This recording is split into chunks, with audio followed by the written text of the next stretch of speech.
during the first day of November's morning ride on TV. I think it's a very significant thing. I look forward to always being on set with you. Good morning, dear viewer, and thank you so much.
Like we know how families have been broken, how women have suffered, and also how men have been vilified, told they are not man enough.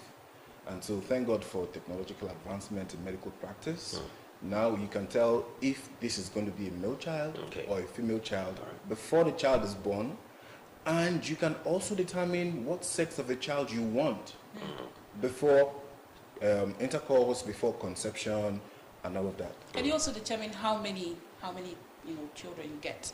If you want twins, if you want yes, triplets. of course. If you have a high propensity to have twins, of course, you can also determine that too. Okay. For a fact, there's a tribe in the Yoruba land, they are known to have the highest rate of twinning in the world because they eat a particular kind of yam, and it's everywhere. Okay.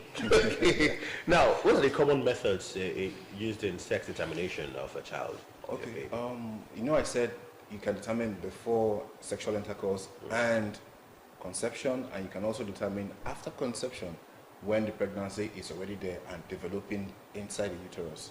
So for before conception, there is this popular method known as the Billings method.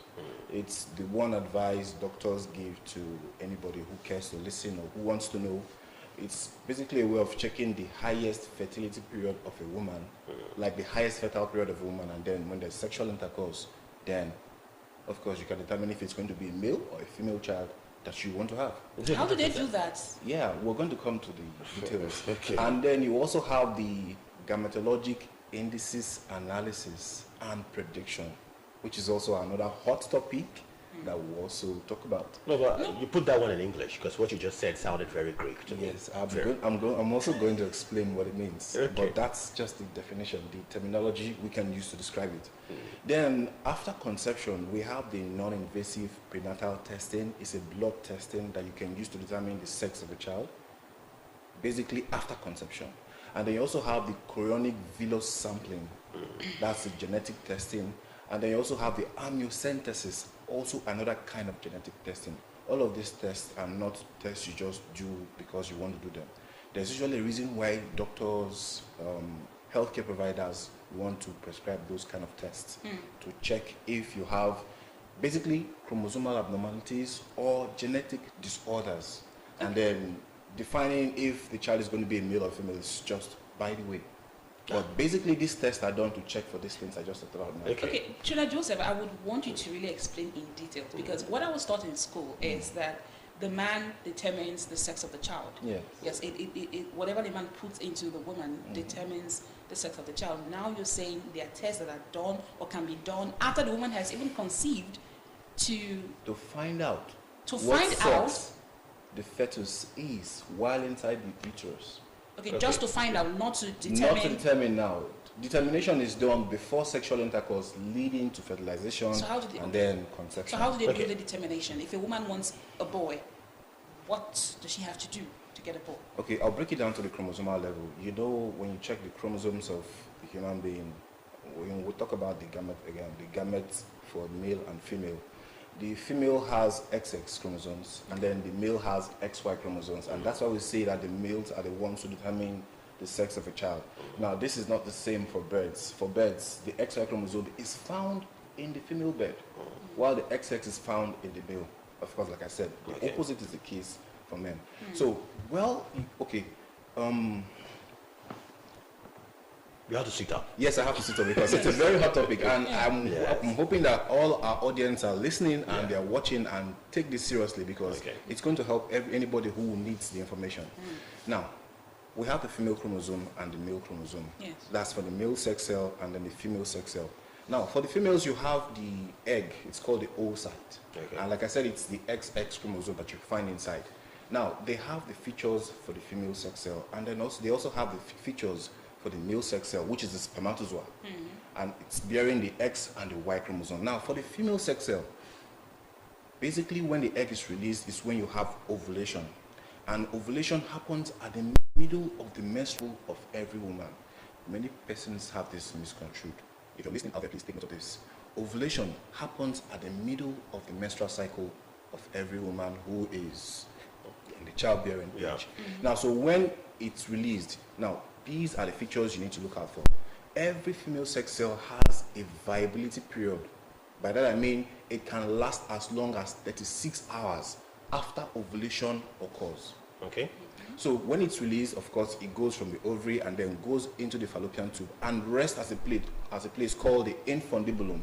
That's where it waits to get fertilized when there's sexual intercourse, and then the sperm swims all the way from the uterus up to the fallopian tube to fertilize it. Okay. Now, if after 36 hours there is no fertilization, that egg cell will die. Now, mind you, before the death of the egg cell, once ovulation is, prepping up, it happens every month, right? Yes.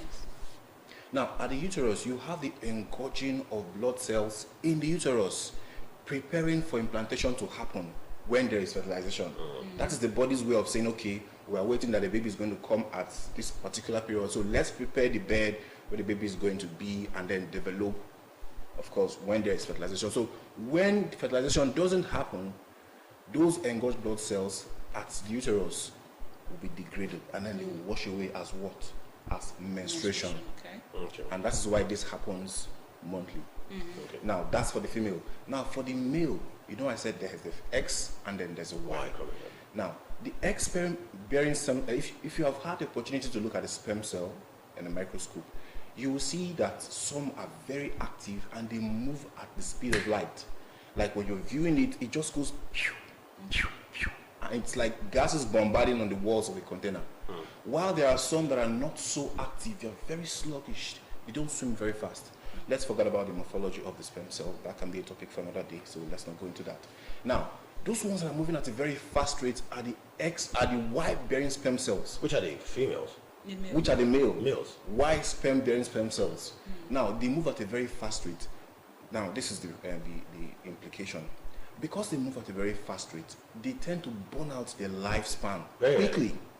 So they have a lifespan of about 1 to 2 days because of how energetic they are. Now, the ones for the X sperm-bearing sperm cells, they are very sluggish, and then they have a very long lifespan from between 2 to 5 days. Okay. Now, this is where the mathematics comes in. Okay. Now, where you have sexual intercourse on the day of ovulation, mind you, I said that ovulation happens at the middle of the menstrual cycle, and that when the egg is released, it will last for about a day and a half, which is 36 hours. Okay. So when you have sexual intercourse on the day of ovulation, you have a very high propensity, a very high probability to have a male child, for the very simple reason that once there is sexual intercourse and sperm is being released, the Y-bearing sperm cells will quickly swim from the uterus, passing the vagina, from the uterus, they will go all the way to the fallopian tube at the infundibulum, where the egg is waiting to get fertilized. Now, like I said before, the Y-bearing sperm cells are very fast. And so while the X is very sluggish, trying to find its way around, the Y is already swimming there. And because it knows, I'm treating it like it knows how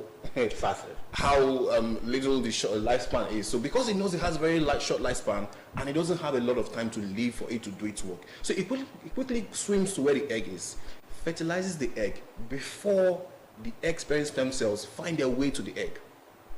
Okay. If you do this, do you have a chance of having twins? Like, I'm just thinking. The chance of having twins is, it's either you have the egg cell dividing into 2, into 3, into 4, or you have the 2 ovaries releasing the eggs. Okay. So it could still happen. those are what determines your chances of having twins or more than 2. Just So, think you're saying. so that. this thing I just said now, so it tells you that when you have sex, permit my word please, when there's sexual intercourse on the day of ovulation, so you have a very high chance of having a male child, because what determines if a child is a male is the Y-bearing sperm cells that will go and fertilize the egg before the X-bearing sperm cells will find the egg and then fertilize it. So when the egg is fertilized, the X-bearing sperm cells, when they get to where the egg is already fertilized, so they also die out. I would say in within other 2 to words 5 that days. I would say in other words that intercourse during non-ovulation period will never give you a male child. It is not really cast on stone. It depends on how long it will take for the sperm cells to swim and make the egg, and also the number of days you took maybe before ovulation, because I said the Y-bearing sperm cells have a lifespan of 1 to 2 days. Okay. So if, for example, you had sexual intercourse like 3 to 4 days before ovulation, there is a very high chance that the child that you're going to have is a female child. Because between 1 to 2 days, the Y-bearing sperm cells are already dead. They've burned out their lifespan because the egg has been released. So when there's sexual intercourse, the Y-bearing sperm cells will swim to I that wonder you said the fallopian male tube. bearing, because when you said the Y, it looks like another mathematics again. Yes, the male sperm cells, Yes, that's the Y, right? they are divided into X and Y. Okay. They are the ones that determine the sex of the child now. Okay. So you have the Y on one side and then the X on one side. If just a way for the audience to understand. Yes. Yes. Okay. All right. At what stage of pregnancy can fetal sex be determined? Okay, we just talked about pre-conception phase of determining a child, Yes. and then we also have finding out the sex of a child after conception. And we have like 3 of them. We have the non-invasive prenatal testing, Okay. which can be done between the 11th to 14th week, after conception. Then we also have the chorionic villus sampling, which is basically taking a sample of the placenta Okay. and then testing to find out the DNA of the fetus. So that can be done also within the 11th to 14th week. Then we also have what is called the amniocentesis. This is basically using a long needle to collect a fluid from the amniotic sac. It is basically taking the amniotic fluid. And then it's done between the 15th to 20th week after conception. And then the normal one that everybody knows, which is the ultrasound, Okay. where you check to know the genitals of the fetus. And then it depends on if it is visible or not. If it is visible, you clearly see if it's going to be a male or a male. But if it is not visible, like if the legs of the fetus are closed, of course, whoever is using that ultrasound will not be able to know if the sex is a male or a female. Okay. Then there is also this situation where a lot of people don't know that you can have erection for a male fetus now while inside the womb, inside the uterus. The first time I discussed it to somebody, was like, what? It's not possible, but it is. So where you do ultrasound and then you find an erection, of course, it's very easy for you to know that this is a male fetus and not a female fetus. So serious. Okay, this is so much information going on. I'm just thinking about the justification for all these, medically. Go ahead. Okay. I'll just put it this way. We have a lot of families that are broken down because of you don't have a male child. And, okay, I want a female child, but it's basically because of a male child. We have cases where women have been traumatized, abused, kicked out of the home because they don't have a male child. And like I said before, men have also not been, put away from this suffering. Like they vilify them. You're not man enough. You can't have a male child, and your name is going to die. Kings have lost kingdoms. Exactly, because of this. So, like I said before, thank God for technological advancement in medical practice. Now we can find out or also determine before conception that if you want to have a male child, this is what you should do. If you want to have a female child, this is also what you should do. I know a family where all the children are 8 and they're just males, no female. So this is basically going to restore some relative level of peace in the home. But don't you think that with this, there will be a growing interest in a particular gender about it, male or female? Francis, but the point is that wouldn't we get to a point where if we all start determining the gender of our children, we'll have a very unbalanced society? Francis, I'll be very frank with you. We have had this like from ages. The debates. Before our forefathers. This growing interest in the male child. So I don't think this technological advancement, this knowledge will still tilt it any further to that side. Okay. Rather, we have, if you check the psyche of people these days in families, they want to have a balanced gender in their homes. If you ask what they say, I want to have 2 males, 2 females, I want to have a male and a female. Everybody wants that balance, and it's just how life is. Okay. Are there any risks associated with the methods used for fetal sex determination? Yes, I think this is also very important. You may risks? not know out there for our listeners, but the major risk associated with doing the non-invasive prenatal testing, the chorionic villus sampling, and the amniocentesis basically is miscarriage. Why? Because it is not something you just do. It is basically recommended for families who have this high risk of genetic abnormalities, or for women who are above 35 years old. And then you suspect that there could be chromosomal disorders for the fetus. So that is where it is done. And the danger of doing this is they are very high risk of having miscarriages. So it is not something healthcare providers, healthcare practitioners would ask anybody to do just whimsically. So what are the consequences of preferring one gender above the other? I'm still going to that for my question again. Are there consequences? There should be consequences.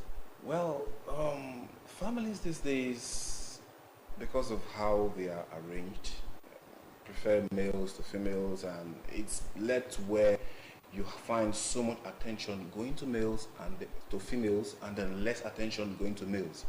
I was listening to one program by Pastor Jerry, and he talked about how families need to reconfigure their need to look out for the male child and see that they make them become more responsible.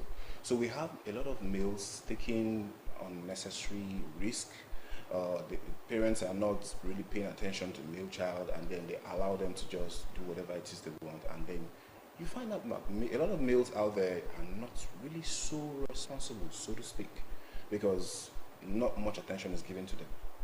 Or you also find out that there's this situation where a lot of attention is given to the male child, they are sent to best schools, given the best attention, and then you abandon the female child, and then they are not given the opportunity to also compete with the male gender. Take politics, for example, and where that goes. I'm not supposed to begin to talk about that right here. Okay. Don't you think that for persons who are very religious, this may sound very what's the Abominable. yes, Sacrilegious. It sound like an abomination because they feel that children are gifts from God, and yeah. God should be the one to decide what sex they should have as a child, what kind of child they should have, if it's a boy or a girl. Let the will of Don't you God be think done. trying to determine for yourself the sex of your child is As much as I want to relate contradict with with your people's point religion? of view, I also know for a fact that knowledge is also from God. It is not from the devil. So God will not give us something that will spite us. And we know for a fact that the knowledge of sex determination has helped a lot of families. It has brought peace to a lot of homes. And it has settled a lot of disputes in homes. So it's a blessing. Do you think that sex determination could lead to any kind of complication? Yes, miscarriages, like I said Okay. initially. Okay. A lot of persons have thought about abortion, but it's very far away from it. Miscarriages, that is the one thing it can cause. Because How? it's a process that interferes with the normal development process of the fetus. Imagine inserting a needle into the amniotic sac to collect a sample of the amniotic fluid. It is not something you should do, Well, the natural process where the man, should I just say, times the whole ovulation period and then penetrates and does the intercourse for the male child. Is there any problem with that one? No. There's absolutely no problem. Seamless. It is quite the best practice known. But just And All things being equal, because I'm going to be clear. I'm going to say this. A lot of females have a challenge knowing their most fertile period, like when they have ovulation. Some don't know. So, like I said, all things being equal, it is just about the best practice anyone can. Just to be clear, employ. can one get the right timing Yes, and of everything course. put together, yet Now, have a female child? if you're a female and you're out there and you're listening to us, do not forget that we said initially that your ovulation happens at the middle of your menstrual cycle. So if you have a 28-day cycle, you would expect your ovulation to happen between the 14th, 15th, 16th of your menstrual cycle. If it is a 26-day cycle, between the 12th, 13th, 14th. Basically, at the middle of the menstrual cycle, that is where your ovulation happens. That is the interplay, the relationship between ovulation and menstruation. I think what Francis is What I'm trying to trying to say ask is is, some people believe that, village people. You should time this thing. What if God had destined you to just have female children all through? If God says, no, you know what, it's female children you want to have. So can a man and a woman actually plan, get Yes, the Phil. ovulation right, and do everything and still Give it birth to a doesn't work? female. You get the timing right, and then you still have a female. Despite the speed of that man who is going at the speed of light, still gets birth. I like where you're taking this to. You initially mentioned village people, and then you're also talking about getting it right, and they're very contrasting topics. Now, figures don't lie. Figures are always correct. And if the figures that we already established are what to go by, there is no chance you will miss it.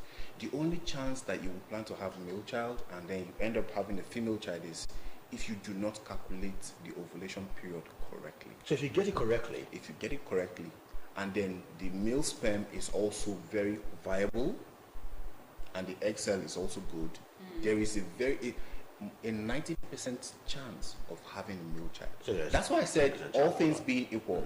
And if you have a 90% chance of having a male child or a female child, who gets to dispute that? 10% chances is still something. Can count for nothing. Now, is there a way or a process a woman to go through for her to determine her most fertile period? Yes, Or the it's just Billings by method. the calculation? The Billings method. Now, when your ovulation happens, there is some vaginal discharge. It's like the egg white. You know how the egg white is stretchy, colorless, odorless.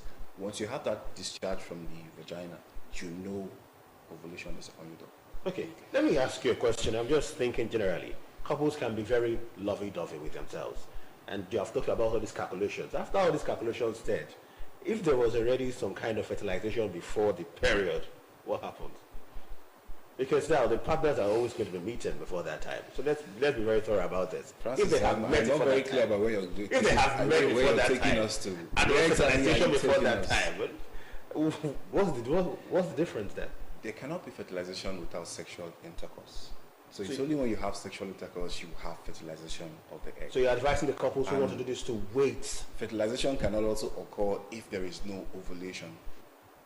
Okay. So I don't know if that strikes a bell for you. Like, you cannot get pregnant if the woman is not ovulating. Okay.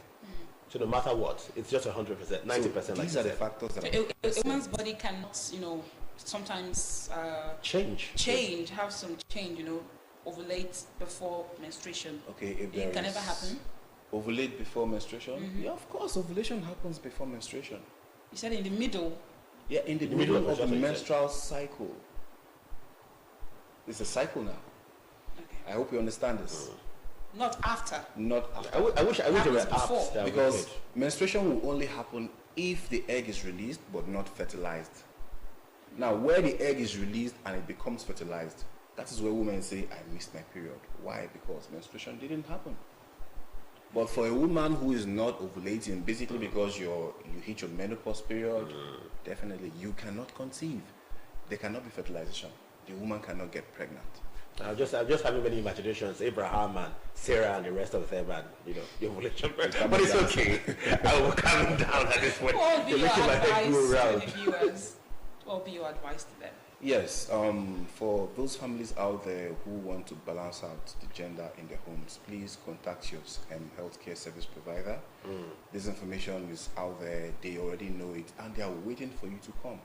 So why keep yourself in darkness? Just go get illuminated and then have fun with your family.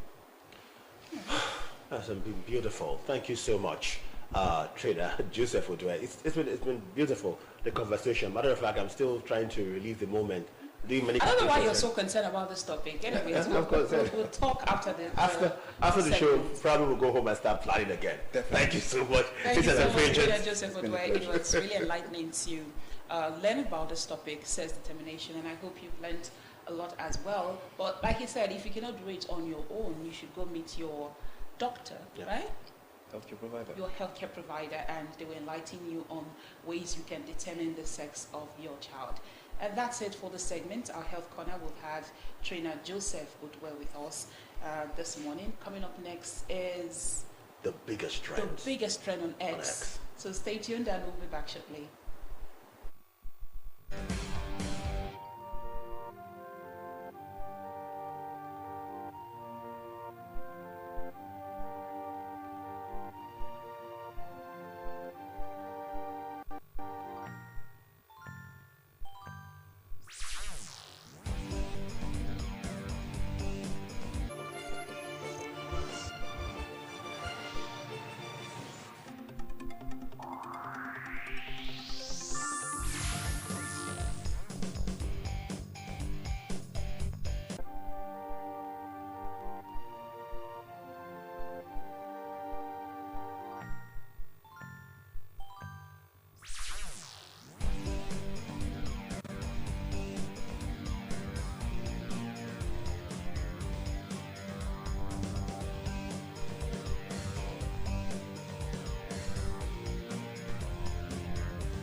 Experiencing its worst ever economic crisis in a generation, leading to widespread anger and hardship. A liter of fuel or petrol costs more than 3 times what it did 9 months ago, while the price of staple food, rice, has more than doubled in the past year. Indeed, the country is crying. This morning, on Morning Ride, we'll be x-raying the Nigerian economy. To do justice to this is one who is both intelligent and eloquent, one who is fit to have conversation, no matter how fast it comes when it concerns the economy.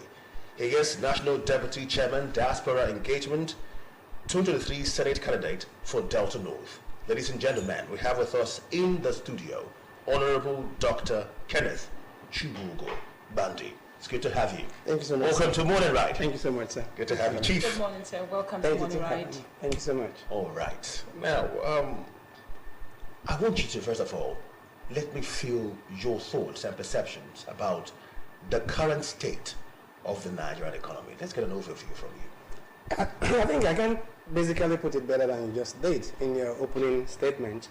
Nigeria is, we're experiencing an unprecedented economic hardship. We've had it rough in the past, and then, but it has never been so rough. I mean, you go to the market today, Just to put it in a layman's word, you go to the market today, you price something for XYZ naira, you go there tomorrow, the price is doubled. And of course, our fixed incomes, our salary remains the same. And so you can imagine, I mean, if you look at social media today, you see people looting trucks. I'm not encouraging that. I'm not saying it's right. Okay. You see people looting, truck carrying goods.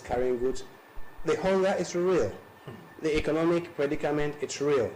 And thanks to the APC government, the funny thing is that we have, in the last 8 years, like I said, the economy has not been healthy.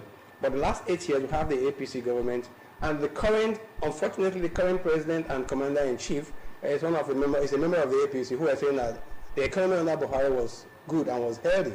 They told us they were doing good, and unfortunately, we'll see how good it is. So, to put it to summarize it, Nigeria has never witnessed some, this kind of economic predicament, and this is unprecedented. I don't actually know if I have any words to describe that. Okay, let's try to be fair as we x-ray the Nigerian economy. What are the strengths and weaknesses of the current economy from your perspective? If you, I've been outside this country for the past 28 years, okay. And every single business, every single company wants to do business with Nigeria. Okay. The fact is that we have the strongest, young, vibrant population in the world. With about 250 million people, you can produce and sell anything in Nigeria. And we have a very young, mobile, intelligent, mobile force. Our kids, our youths are part of the best in the world. Check out the Under Secretary of State from Germany to US to UK. Most of the policymakers, top-notch policymakers, are all Nigerians. And so that is just a microcosm of what we have in this country. So we have a robust environment in terms of young force to support the economy. We have a lot of mineral resources. Lumumba, the very eloquent professor, said that with the resources in Nigeria, you cannot understand why Nigeria should be. So all the parameters are there. What we're lacking is good governance. Now, let's go straight to some of the economic things going on in Nigeria. Now, with the 650,000 barrels per day Dangote refinery, that's in Lekki, Lagos, coming on stream for local production of petrol in the past couple of months, and Air Peace Airlines in the past 1 week commencing operation on Nigeria-UK lucrative routes previously monopolized by British Airlines. Would you agree that Nigeria is poised to end the strangulation of our economy? That's what some experts are saying right now. My national chairman, Chief Rafo Kewosu, published an article yesterday, and the title of the article is "Hope is not good enough," or "It's no longer good enough."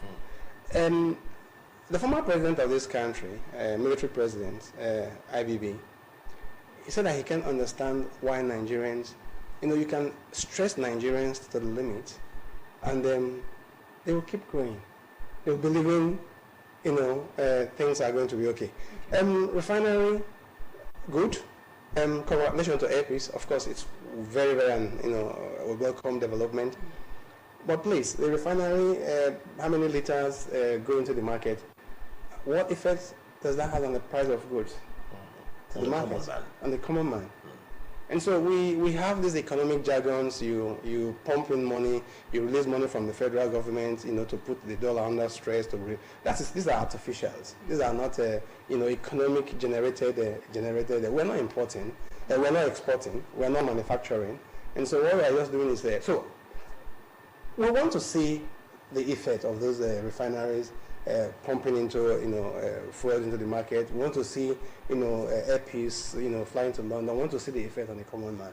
That is the only indices we can use to judge if our economy is healthy or not. Okay. Away from oil, how do you assess the performance of Nigeria's economic diversification efforts in recent years?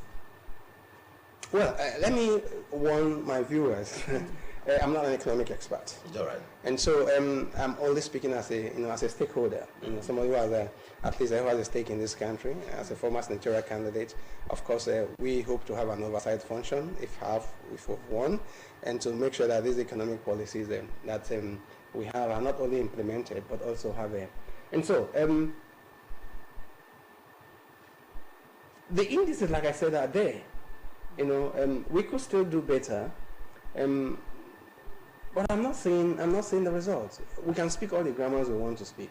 We can play with words as good journalists, but we still want to see the results on the ground. So far, we've not seen it. And so until we start having the effect on the common man, then we can judge the economy based on that. Do you think Nigeria is putting much effort to make sure that aside from oil, we could diversify and look into areas like agriculture, to generate income for the country? No nation survives without agriculture. That's basic. So agriculture is basic. Again, we've had this story, we've had this, I've been on your program many times. We're talking about diversification, we're talking about agriculture. I don't see any national policy on agriculture from this government, sorry to say. Apart from pockets and one or two things there. Diversification is good, of course, apart from oil, which has actually what we call resource cost, because since we discovered oil, people seems to leave out the basic things they are doing and the rest of them. So diversification is good. I mean, it's any wise economy, any wise leader will work on diversification of the economy. Agriculture is basic. We have the IT, which is actually one of the things ruling the world. Our youth are perfectly, we can see in the negative sense all the Yahoo boys, what they are doing. If we can channel those resources into an IT hub where the potentials of our youths are. So the ITs are there, the agricultures are there, and manufacturing. I mean, Nigerians are very resourceful people. If we have a standard light, if we have a standard infrastructures, I think we could turn around the economy. Unfortunately, like I said, I'm not seeing those results on the ground. Let's talk about the role of corruption as it affects the nation's economy. I want you to buttress on that. I think it's I don't know if it's Buhari, President Buhari, who once said it, that either Nigerian will kill corruption or corruption will kill Nigeria. The fact is that the corruption in this country is more or less institutionalized. And so people, they don't have any issue, they don't have any qualms, being labeled as corrupt people. And I mean, look at the ministers that we have who are under investigation by EFCC, where from the Ministry of Humanitarian Affairs, 30, 40 billion into an individual account. Sometimes I really don't understand if people, seeing the impact. 30 billion on one individual's account.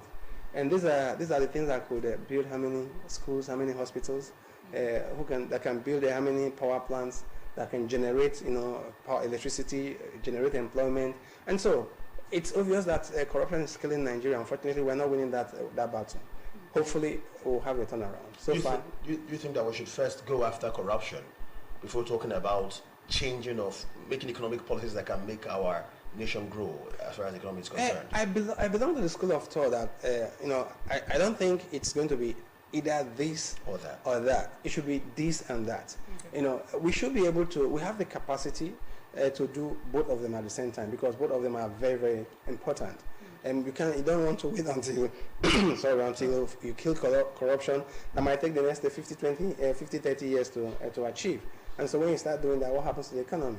And so we need to do that, and together. And I'm sure that we have the capacity. Are you comfortable with the role of the EFCC towards fighting corrupt practices, especially when it concerns financial crimes and corruption? Because I'm just focusing on corruption for now. No, I am not. Definitely, I'm not. I think EFCC they've become part of government parastatals that used to fight opposition parties and individuals that they don't like in the society. I was reading in the paper just yesterday, and I can't understand how one so-called Nigerian socialist, Bobrisky or whatever they called, and she was being arrested and for abusing the naira, so to say. And at the same time, a lady was just given a state award, for just throwing the same. I mean, it can go on and on and on. No, I want to see some of the past governors. I want to see some of the past senators who have been indicted of corruption. I want to see them being on trial. Being on trial is not enough. I want to see them behind bars. That's only when you start sending the message. If you don't do that, people believe that they will just go in there, go and see one or two godfathers, and they will come out. So no, I'm not impressed with that. Okay. Can you discuss the role of government policies and regulation in shaping the trajectory of the Nigerian economy, particularly in terms of promoting growth and development? Well, again, like I warned, I'm not an economic expert, but when we have, the central governor, when it was being, cleared at the Senate, a member of the ruling party, former chairperson of the APC, former governor of this country, Oshomole, Adam Oshomole, did not express confidence in the ability of the then appointed central governor to change the economy. Why do I use that as a reference? And because shaping the economy is about policies. Which policies are you putting in place? To be able to guide the economy. Central bank is not a commercial bank. And so if you look at the policies that this current administration is putting in place, some are give them the credit, some are extremely very good, but some are just I don't know how to put it. Is it recycling? Is it settling big boys and the rest of them? Otherwise, I do not understand how some ministers and some governors, not governors, some ministers and some board of directors, could be appointed in this administration and expect to get results. And we have had a lot of policy reversals. Somebody is appointed today, and 2-3 days later, they said for whatever reasons he was not qualified, they reverse it, and so on and so forth. And so then you can't have a confidence.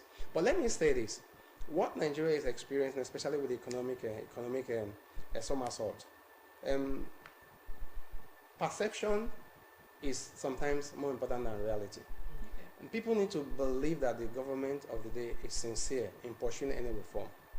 And once they have this belief, they are the beliefs are strong that they meant well for the economy, they meant well for the country, then people are going to fit into that.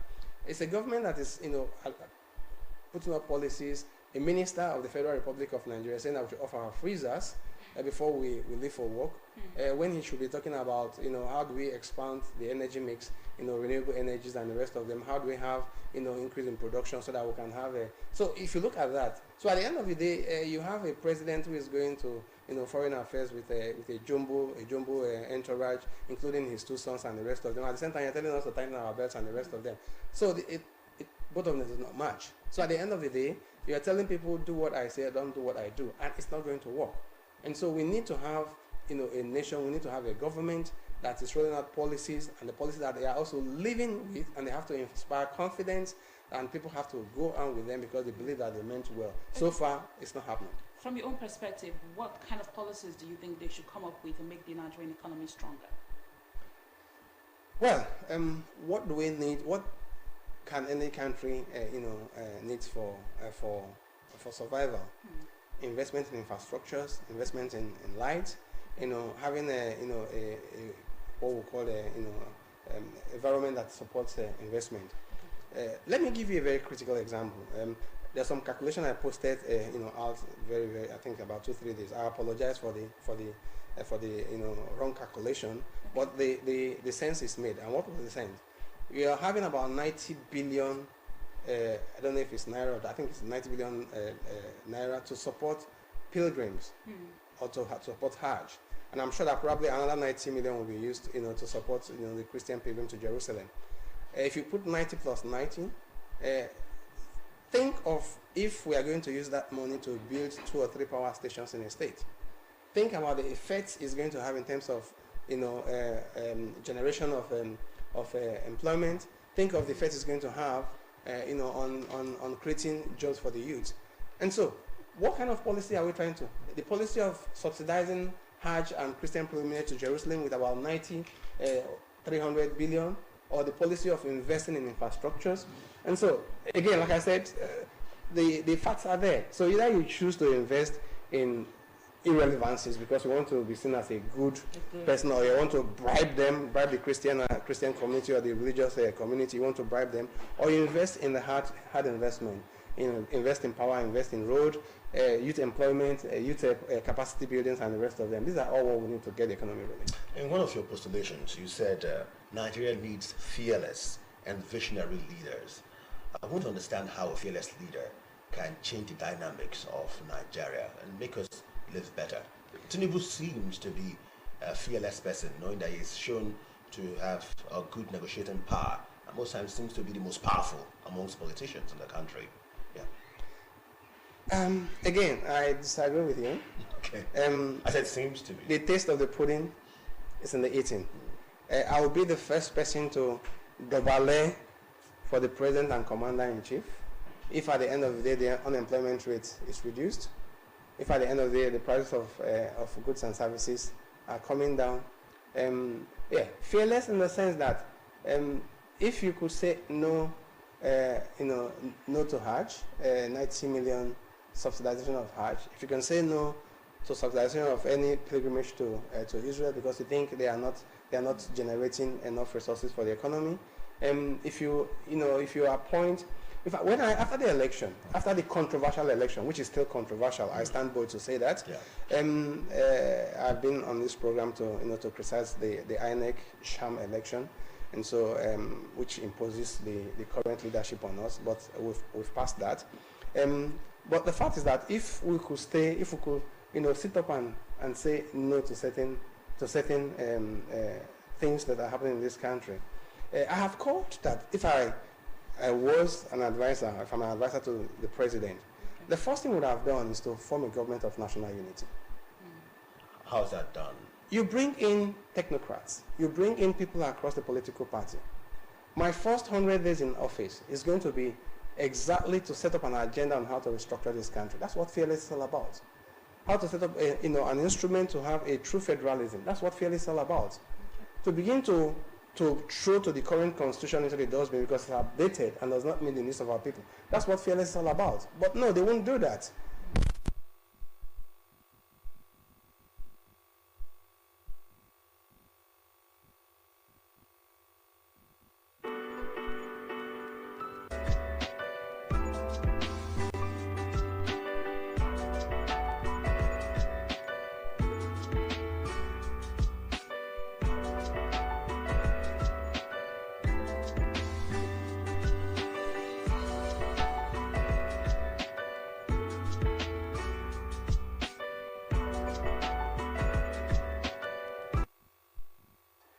To begin to say that corruption, if you are caught as a minister, like we have several of them, and you are being investigated and found guilty, you spend the next 30 years in prison. That's what Fearless is all about. So until you begin to do those things, you are just doing a cosmetic things and try to settle down your election debt until you finish recovering all your money and then. And I'm just curious to know how, to you, that can affect the economy of Nigeria. I want you to stress it very well for our dear viewer to understand. I just give an example. If Delta State, with the amount of resources of oil they have, are allowed to control their own resources, if Delta State is allowed to generate their own tax and spend their own tax, then there's going to be a competition among the states to do better. There's going to be a competition among the states, to not only to do better, but also to collaborate when there is necessary. And so, but when you have a situation where you have the center, and sorry to say, some of our brothers across other states who want to subsidize XYZ with about how many billions, but they are not generating even as much as that, but taking a handout from the federal government. Once that keeps happening, then of course you're not going to get any serious economic review. So restructuring means allowing the states, to generate their own resources, allowing the state to control their own tax and send it out to whatever they have. That's what restructuring is all about. Allowing the states to grow at their own strength. Allowing a state police. That's what restructuring is all about. You have a state, a commissioner of police in Lagos State, which is the current governor of Lagos State, Shorolu, when he has to intervene in Bagada, and the team of policemen who came to settle the issue in Bagada said they don't take orders from the governor, but they take the order from the IG of police. No. The chief security of the state. I mean, how do you want that state to function? And so these are the things we are, when you say restructuring, these are the things about restructuring. When you say fearless, these are the things you stand bold to say, these things are not working, we need to change the equation. On the flip side, if the states are given that kind of power, don't you think that kind of absolute power would propel absolute corruption for the part of governance in the Might country? be, but we're not there yet. Almost all the successful countries I know in the world, Switzerland, Germany, United States, and so many other countries, they run a federation, a true federation. And in these two federations, also the security agitator is also included. If those countries are doing better. Why are we so scared that, and yes, of course we have our teething problems, so why not? The bottlenecks are going to be there. But at the end of the day, I think, honestly speaking, they said somebody who is already on the ground, why are you still fearing of falling down? Nigeria is currently on the ground, so what